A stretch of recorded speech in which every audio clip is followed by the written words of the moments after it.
The Battle of Trafalgar was fought on October the 21st, 1805 off the coast of Spain. This legendary clash between the British Royal Navy and the combined fleets of France and Spain not only solidified Britain's naval supremacy, but also shattered Napoleon's hopes of invading Britain. At the heart of this story is one of history's most iconic figures, Admiral Horatio Nelson. We are Fortified History, and today we'll explore the build-up to the battle, the strategy behind Nelson's audacious attacks, and the legacy of this momentous engagement. By 1805, Europe was in the grip of the Napoleonic Wars. Napoleon Bonaparte, now Emperor of the French, was rapidly expanding his empire across the continent. He had achieved dominance on land, defeating Austria, Prussia, and other European powers. However, the one enemy he couldn't subdue was Britain. Protected by the English Channel, Britain used its powerful navy to maintain a blockade of French ports and disrupt Napoleon's trade routes. Napoleon knew that to break Britain's stranglehold on his ambitions, he needed to invade the island nation. But before he could launch an invasion, his fleet had to secure control of the seas. The French navy under Admiral Pierre-Charles Villeneuve had been reinforced by the Spanish navy, creating a combined fleet of 33 ships of the line. Their mission was to break through the British blockade, unite with other French squadrons, and secure dominance in the Channel. Opposing them was the British Royal Navy, led by Vice Admiral Horatio Nelson, commanding 27 ships of the line. Nelson had been a thorn in Napoleon's side for years, winning major victories such as the Battle of the Nile in 1798. Now he faced his greatest challenge yet, preventing the combined French and Spanish fleets from escaping into the Atlantic and ensuring British naval superiority. As Villeneuve's fleet sailed from the safety of Cadiz in southern Spain, Nelson was waiting for them just out of sight beyond the horizon. He had been tracking Villeneuve's movements for months, and on October the 21st, 1805, the two fleets would finally meet off Cape Trafalgar. What set Nelson apart from other naval commanders was his willingness to break with the conventional tactics. In most naval battles of the time, fleets would line up parallel to each other, firing broadside after broadside in an exchange of cannon fire. It was a brutal, attritional style of warfare, and victory often went to the fleet with the superior firepower or the better positioning. But Nelson had a different idea. He knew that the combined French and Spanish fleets had more ships and heavier guns, but they lacked the experience, discipline and coordination of his Royal Navy crews. To compensate, Nelson devised a bold and unorthodox plan. Instead of engaging the enemy in a traditional line of battle formation, Nelson planned to split his fleet into two columns, driving them directly at the Franco-Spanish line. His aim was to cut the enemy formation in two, isolating parts of their fleet and forcing close quarters engagements where the superior gunnery and sealmanship of the British crews would win the day. It was a high-risk strategy. Nelson knew that during the initial approach his ships would be vulnerable to raking fire, but also knew that once they closed the distance, his experienced captains could exploit the confusion of the enemy. Nelson, aboard his flagship HMS Victory, was confident in his plan. Before the battle, he sent a now legendary signal to his fleet.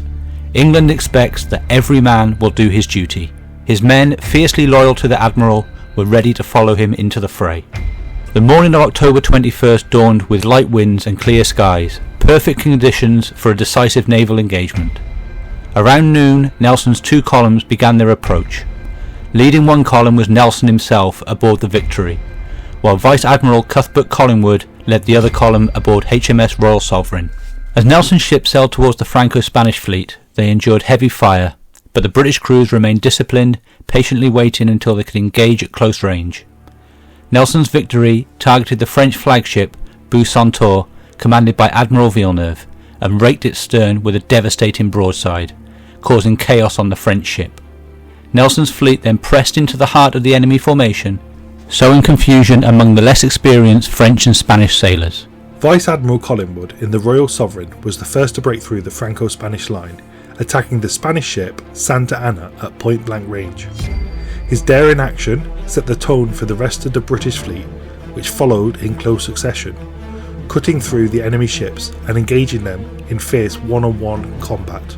The battle quickly devolved into a chaotic melee. Nelson's plans to divide the enemy fleet was working. The French and Spanish ships, unable to coordinate their movements, were picked off one by one. British gunnery faster and more accurate than their opponents, wreaked havoc on the enemy vessels. But while victory was unfolding, tragedy struck. At around 1:15 PM, as Nelson paced the deck of the HMS Victory, directing his fleet, he was struck by a musket ball fired from the French ship Redoutable. The bullet entered his shoulder, passed through his lungs and lodged into his spine. Nelson was carried below deck, mortally wounded. Even as he lay dying, Nelson's focus remained on the battle. He asked repeatedly for reports on the progress of the fight, and by 4:30 PM, word reached him that 18 enemy ships had been captured or destroyed and that victory was certain. Nelson's final words, "Thank God I have done my duty," have become immortal in British naval lore. With Nelson's death, the Royal Navy lost its greatest admiral, but his victory was complete. The combined French and Spanish fleet was utterly defeated, losing 22 ships, while the British fleet lost none. The Battle of Trafalgar ensured that Napoleon would never again challenge Britain for control of the seas. The significance of the Battle of Trafalgar cannot be overstated. Napoleon's plans for an invasion of Britain were shattered. Without control of the seas, his Grand Army could not cross the English Channel. Trafalgar also cemented Britain's naval dominance for the next century, allowing the British Empire to expand its global reach and project power across the world. While Nelson did not live to see the full impact of his victory, his legacy endured. Trafalgar Square in London, with its iconic Nelson's column, stands as a lasting tribute to his leadership and sacrifice. For Napoleon, Trafalgar was a humiliating defeat, but it did not end his ambitions. He would go on to achieve remarkable victories on land, but his inability to challenge British naval power forced him to fight on two fronts, on the seas and on the European continent. This division of focus and resources would eventually lead to his downfall. The Battle of Trafalgar was more than just a naval engagement. It was a defining moment in the Napoleonic Wars, shaping the balance of power in Europe and the world. The lessons of Trafalgar, bold leadership, tactical innovation, and the indomitable will of a nation continue to resonate in the annals of military history. Thank you for joining us on this journey through one of history's most iconic naval battles. Admiral Nelson's victory at Trafalgar not only changed the course of the Napoleonic Wars, but also left a lasting imprint on the British identity and its maritime heritage. If you enjoyed this episode, be sure to join us on Sundays at 4 PM as we take a look at another topic of history.